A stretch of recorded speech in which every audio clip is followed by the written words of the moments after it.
Igbo mma mmanụ unu abọọla chi n'ụbọchị taa. Kedu ka eke si anya anwụ? Ama m na ọ na-anya ntụgharị. Abịakwana m ọzọ na Peaceful Igbo Academy ebe ọ na-akpọtụ.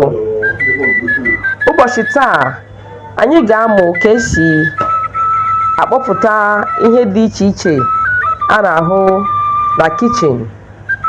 Anyị ga-akpọpụta ha n'Igbo ma na Bekee.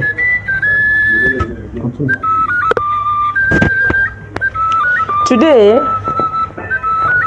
we are learning the things we see in the kitchen, their names in Igbo and also in English.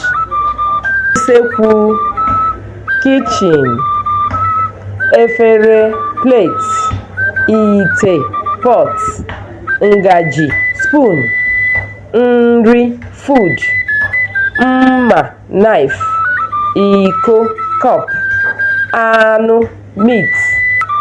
Nwere ihe ị mụtara? Ngwa n'oge ọzọ ka anyị bidokwa ebe anyị kwụsịrị. Ndewo.